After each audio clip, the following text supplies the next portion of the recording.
Hello everyone, my name is Nancy Raj. I am excited to be here today to present my presentation on depression topic. Through this presentation, I hope you all will understand what is depression and how it will cure from this depression. I have pleasure to introduce myself, I have the pleasure to introduce my esteemed colleagues, Ms. Anjali and Ms. Sanjana Tiwari. And our team has been from the beginning,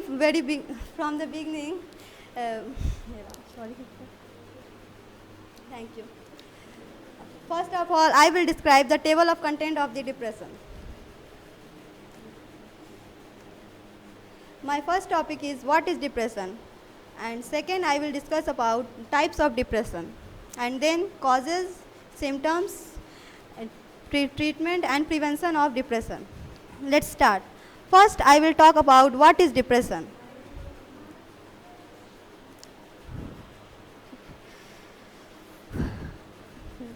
depression एक ऐसा common word है जिसे हर कोई जानता है, चाहे वो किसी भी एज ग्रुप का ही क्यों ना हो, चाहे वो कोई कॉलेज स्टूडेंट हो या चाहे वो कोई स्कूल स्टूडेंट, चाहे वो कोई बूढ़ा हो, चाहे वो या कोई यंग या कोई बच्चा हो, कि हर कोई ने डिप्रेशन के बारे में एक ना एक बार ज़रूर सुना होगा। डिप्रेशन एक ऐसा मूड डिसऑर्डर है जिसके कारण हमारे सोचने, समझने और बिहेव करने के तरीक़ों पर बहुत ही निगेटिव अफेक्ट पड़ता है, जिसके कारण वह हमारे फिज़िकल और मेंटल एक्टिविटी पर बहुत ही बुरा प्रभाव डालता है, जिससे हमारे थिंकिंग एबिलिटी पर भी बहुत बुरा असर पड़ता है, जिसके कारण हमारा डेवलपमेंट बहुत कमज़ोर हो जाता है। दुनिया में करीब लगभग 350 मिलियन लोग डिप्रेशन से ग्रसित हैं। डिप्रेशन हमारे ब्रेन पर भी बहुत बुरा इफेक्ट डालता है। अगर मैं बात करूं ब्रेन की, तो डिप्रेशन हमारे ब्रेन के 3 हिस्सों पर सबसे ज़्यादा इफेक्ट डालता है। इसके अगर फर्स्ट पार्ट की मैं बात करूं, जिसे डिप्रेशन के हम हिप्पोकैम्पस के नाम से जानते हैं। हिप्पोकैम्पस हमारे ब्रेन के सेंटर में लोकेटेड होता है, जो न्यू मेमोरीज और कॉर्टिसोल हार्मोन्स को रिलीज़ करने के लिए रिस्पॉन्सिबल होता है।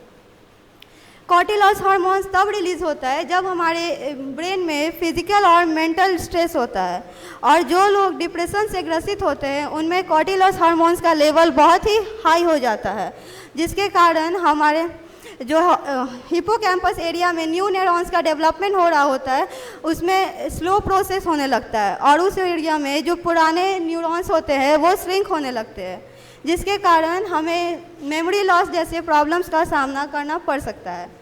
अब मैं बात करूंगी इसके सेकेंड पार्ट की, ब्रेन की, जिसे हम एमिगडेला के नाम से जानते हैं। एमिगडेला पार्ट वो हमारे फियर और इमोशंस, प्लेजर जैसे इमोशंस रिस्पॉन्सेस के लिए रिस्पॉन्सिबल होता है। वह एरिया बहुत एक्टिव और बहुत बड़ा होता है। वह भी कॉर्टिसोल हार्मोन्स के हाई लेवल के कारण इसका प्रॉब्लम होता है। जो लोगों को डिप्रेशन होता है उन लोगों में ये एमिगडेला एरिया का साइज बहुत बिग होता है, जिसके कारण हमें स्लीप पैटर्न में बहुत बुरा इफेक्ट पड़ता है और हमारा ब्रेन एक्टिविटी बहुत ही एबनॉर्मल हो जाता है। अब मैं बात करूं इसके थर्ड पार्ट की, जिसे हम प्रीफ्रंटल कॉर्टेक्स के नाम से जानते हैं। यह एरिया हमारे ब्रेन के फ्रंट पार्ट में लोकेटेड होता है, जो हमारे इमोशंस और न्यू मेमोरीज और डिसीजन मेकिंग जैसे कार्य में हेल्प करता है। यह एरिया भी जो यहाँ पे न्यू न्यूरॉन्स डेवलप होते हैं प्रीफ्रंटल एरिया के पास, वो भी श्रिंक हो जाता है, जिसके कारण हमारा जो थिंकिंग एबिलिटी है बहुत कमज़ोर हो जाता है, और तो और इसी डिप्रेशन के कारण हमें ब्रेन डेड जैसी प्रॉब्लम्स का सामना कर पड़ सकता है। Then I will talk about types of depression. There are 3 types of depression: clinical depression, persistent depression and the third is bipolar depression. अगर मैं इसकी फर्स्ट पार्ट की बात करूं, जिसे हम क्लिनिकल डिप्रेशन के नाम से जानते हैं। Friends, clinical depression major depressive disorder के नाम से भी जाना जाता है। यह हमारे स्लीपिंग पैटर्न पर बहुत ही बुरा इफेक्ट डालता है, और तो और इसमें हमें भूख भी बहुत कम लगती है, जिसके कारण हमारे थिंकिंग एबिलिटी पर बहुत ही बुरा प्रभाव पड़ता है। और इस डिप्रेशन में हमारे मूड बहुत ही डिप्रेस हो जाता है और हम हमेशा लो फील करते हैं, हमेशा हमें निगेटिव थिंकिंग जैसा फीलिंग आते रहता है। और इस डिप्रेशन के कारण हमारा जो जॉयफुल एक्टिविटी है, जिस एक्टिविटी को करने में हमें हमेशा बहुत मन लगता है, इस डिप्रेशन के कारण उस एक्टिविटी में करने में हमारा इंटरेस्ट खो जाता है और हमें हमेशा डर जैसा फीलिंग आते रहता है। Then I will talk about second parts of the depression.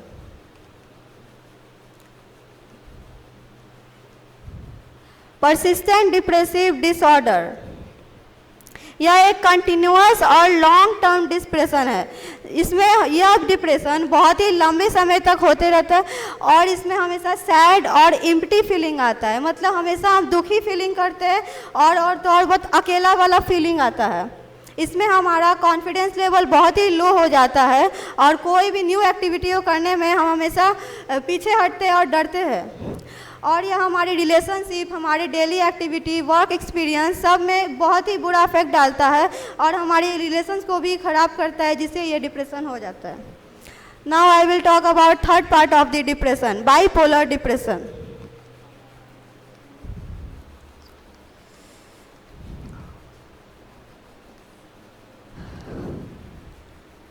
Bipolar depression को हम मैनिक डिसऑर्डर भी कहते हैं। मैनिक डिसऑर्डर एक ऐसा डिसऑर्डर है जिसमें हमें दो टाइप्स के प्रॉब्लम होते हैं, या तो इसमें अपने व्यक्ति बहुत ज़्यादा एक्टिव फील करता है या तो बहुत लो फील करता है। एक्टिव फीलिंग का मतलब कि वो बहुत ज़्यादा काम करने को लगता है, या तो बहुत बड़ी बड़ी बातें करने लगता है, या तो बहुत लो फील करता है, मतलब वो हमेशा अकेला रहने के बारे में सोचता है और सुसाइड जैसे अटेम्प्ट इसी डिसऑर्डर के कारण होने लगते हैं। और यह डिप्रेशन का मुख्य प्रॉब्लम है genetics, environment and brain structure. हमारे ब्रेन का जो स्ट्रक्चर और केमिस्ट्री है, इसके कारण हमें बाइपोलर डिसऑर्डर होने की बहुत ज़्यादा संभावना हो सकती है। यह डिप्रेशन का कोई ऐसा ट्रीटमेंट नहीं है कि ये हमेशा ख़त्म हो जाए। यह डिप्रेशन को सिर्फ कम किया जा सकता है ट्रीटमेंट और साइकोलॉजिस्ट की हेल्प की मदद से।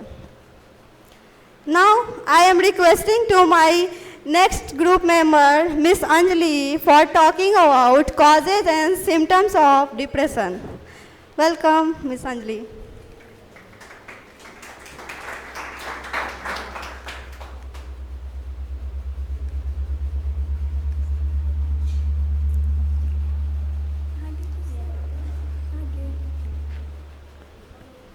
Thank you, Miss Nancy, for calling me for discussion of causes and symptoms of depression.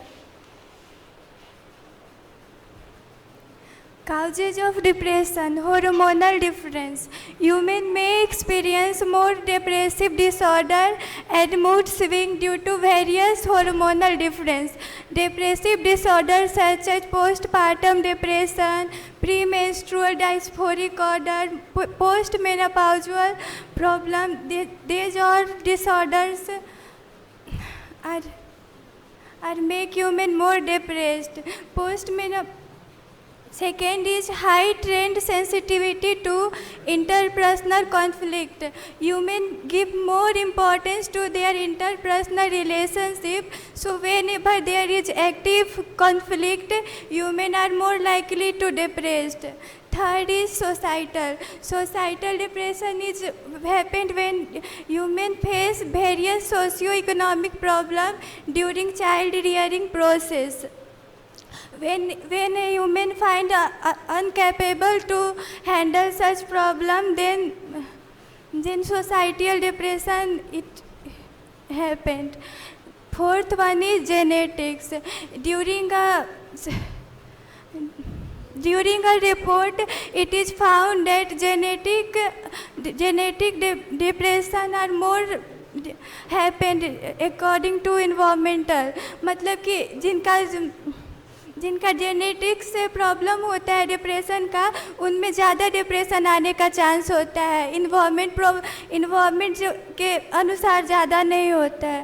Third is brain chemistry.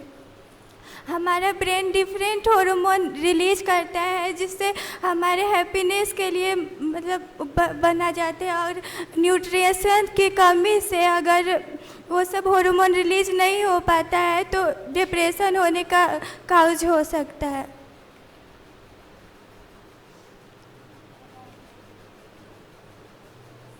Symptom of depression. First, feeling sad, lack of interest, negative thoughts, weak. Depression में ज़्यादातर मतलब लोग sad feel करते हैं, specially सुबह के time वो लोग ज़्यादा सैड होते हैं, और जिन काम को हम पहले बहुत अच्छे से करते थे वो उसमें हमारा इंटरेस्ट नहीं आता, हर चीज़ को देखने का नज़रिया निगेटिव हो जाता है और हमें कमज़ोरी फील होता है। Second is lack of peace, worthlessness and hopelessness. मतलब हम दिमाग हमारा शांत नहीं रहता और हम किसी से भी उस उम्मीद खो देते हैं और अपने आप को बोझ समझने लगते हैं। Third one is lack of concentration, हमारा कुछ भी चीज़ में ध्यान नहीं लग पाता है। Fourth one is feeling less और मोर हंग्री, हमें डिप्रेशन में कभी कभी बहुत ज़्यादा भूख लगता है और कभी कभी बहुत कम या तो लगता ही नहीं है। Fourth one is suicidal thinking, हमें बार बार सुसाइड का थिंकिंग आते रहता है। Fifth one is disbalance sleeping pattern, मतलब कि इसमें जो लोग डिप्रेशन से ग्रसित होते हैं वो सही टाइम पे सो नहीं पाते और इसके कारण भी डिप्रेशन ज़्यादातर बढ़ सकता है। फोर्थ सिक्स इज इरिटेबल, कुछ जो लोग डिप्रेशन से ग्रसित होते हैं वो लोग ज़्यादा इरिटेट होते हैं, कुछ बात पे बहुत ज़्यादा मतलब इरिटेट हो जाते हैं। Seventh is physical symptom psychological, मतलब जो लोग डिप्रेशन से ग्रसित होते हैं उनके पैर में स्वेलिंग आने लगता है, तो ये भी हो सकता है। Now I am requesting to miss Sanjana Tiwari for discussion of treatment and prevention.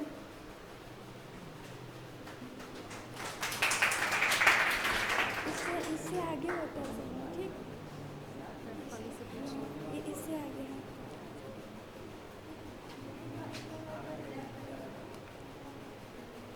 Thank you miss Anjali. हम डिप्रेशन के ट्रीटमेंट के बारे में जानेंगे। Treatment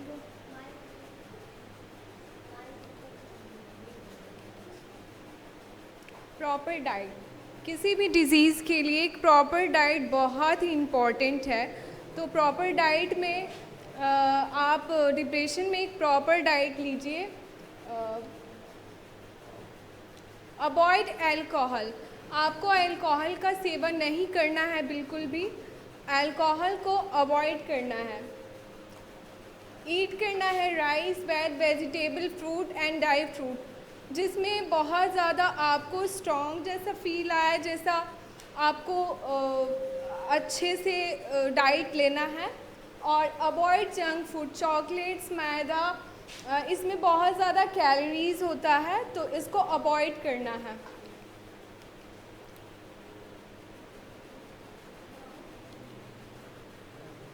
medication,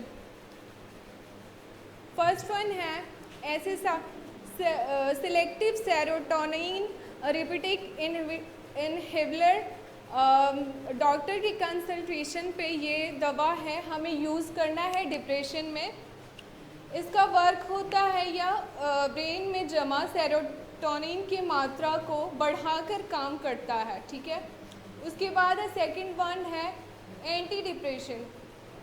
anti depression brain में न्यूरोट्रांसमीटर को कंट्रोल करने में हेल्प करता है। थर्ड वन है एक्सियोलॉटिक, यह भविष्य में होने वाली आशंका, व्यक्ति को डर जैसा जो फील होता है, सुसाइड, इसको कम करता है। बट ये तीनों जो मेडिकेशन है ये डॉक्टर की कंसल्टेशन पे यूज़ करना है। थेरेपी है, डिप्रेशन में थेरेपी बहुत इम्पॉर्टेंट है, तो थेरेपी को हम लोग देखेंगे। कॉग्निटिव बिहेवियरल थेरेपी है, इंटरपर्सनल थेरेपी है और साइकोलॉजिकल थेरेपी। ये भी आपको डॉक्टर की कंसल्टेशन पे है, थेरेपी को आपको करना है। जैसे हमारे भविष्य में होने वाले डर, आशंका और जो होता है कि सुसाइड वाली फीलिंग होती है, इन सब थेरेपी की वजह से आप लोग इसको कंट्रोल कर सकते हो।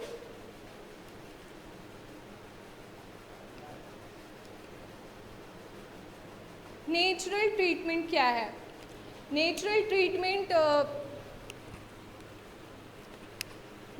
ट्रीटमेंट बहुत ही इम्पॉर्टेंट है डिप्रेशन के लिए या फिर किसी भी डिजीज़ के लिए। नेचुरल ट्रीटमेंट बहुत ही इम्पॉर्टेंट है। वॉकिंग, आपको daily 1 hour morning and 1 hour evening में आपको वॉकिंग करना है। कार्डियो एक्सरसाइज, जब हम सोचते हैं बहुत ज़्यादा दिमाग इफ़ेक्ट होता है, इसकी वजह से हमारे हार्ट पे भी बहुत ज़्यादा असर पड़ता है। हार्ट बीट तेज हो जाता है या फिर सोचने की वजह से हार्ट डिजीज़ का भी प्रॉब्लम हो सकता है।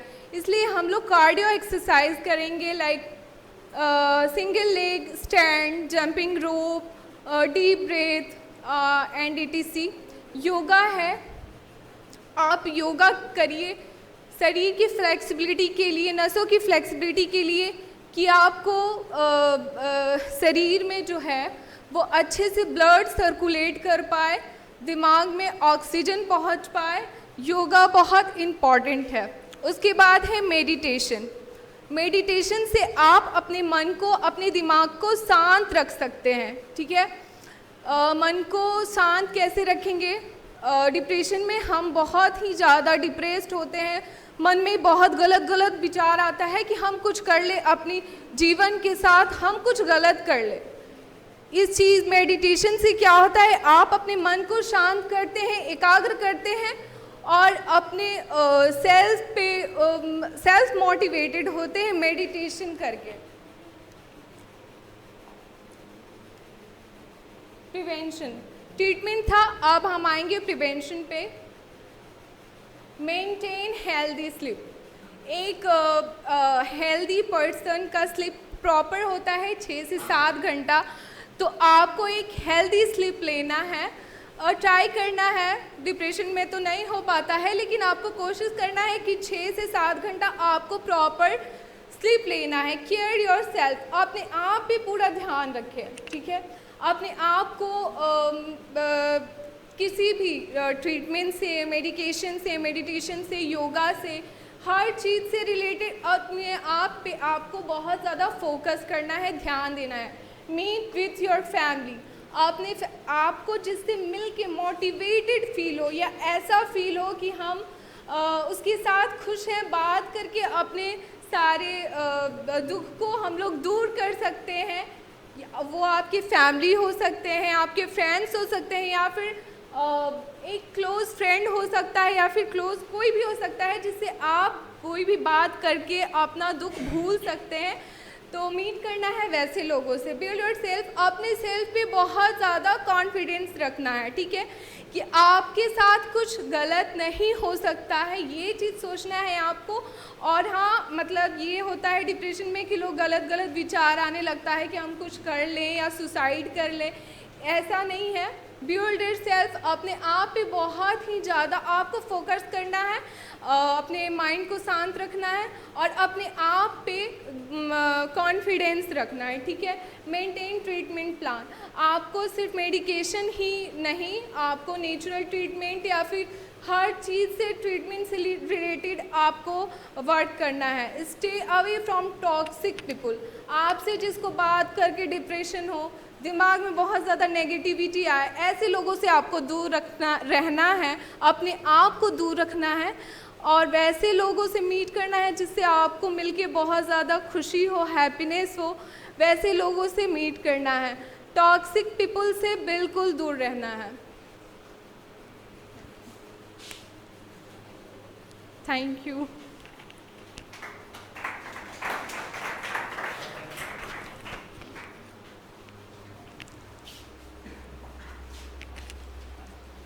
आज हम लोगों ने डिप्रेशन के बारे में पढ़ा। अगर मैं इसकी बात करूँ कंक्लूज़न की, तो फ्रेंड्स, डिप्रेशन एक ऐसा बीमारी है, अगर हम इसे देखें तो ये बहुत नॉर्मल बीमारी भी है या तो बहुत ख़तरनाक भी है। अगर हम इसकी टाइम पे ट्रीटमेंट लेते हैं, इसके कॉजेज़ सिम्टम्स को अगर टाइम पे समझ सकते हैं, तो यह हमारे लिए नॉर्मल बीमारी है। पर लेकिन अगर हम इसके कॉजेज़ को, सिम्टम्स को अच्छे से नहीं समझेंगे, इसे इग्नोर करते जाएंगे, जैसे कि थोड़ा सा भी हमारा माइंड डिप्रेस हो जाता है तो हम लोग इसे इग्नोर करते हैं, हम लोग इसका ट्रीटमेंट नहीं करवाते, साइकोलॉजिस्ट के पास जाके अपनी ब्रेन की जांच नहीं करवाते, क्योंकि हम समझते हैं कि हम लोग पागल थोड़े ही है जो बात बात पे माइंड पे चेकअप करवाए। इसलिए हम लोग इसको इग्नोर कर देते हैं और आगे चल के ये हमारे लिए बहुत ही हानिकारक हो सकता है। ये हमारे ब्रेन पे बहुत बुरा इफेक्ट करता है, जिसके कारण हमें लास्ट में ब्रेन डेड जैसे प्रॉब्लम्स का सामना कर पड़ सकता है। आज हम लोगों ने देखा कि किस तरह की मेडिकेशन करवा के, नेचुरल थेरेपी करवा के, या तो कोई नेचुरल ट्रीटमेंट करवा के, जैसे वॉकिंग करके, योगा करके, मेडिटेशन करके हम लोग डिप्रेशन से अच्छे से बच सकते हैं, हम लोग डिप्रेशन को आराम से ख़त्म कर सकते हैं। इसलिए हमेशा हमें अपने माइंड को रिलैक्स और फ्री करके रखना चाहिए, जिससे हमें डिप्रेशन से आराम से बच सकते हैं। और जो दुनिया में 350 मिलियन लोग डिप्रेशन से ग्रसित है, उनका लेवल भी लो हो सकता है और हम लोग डिप्रेशन फ्री इंडिया बना सकते हैं।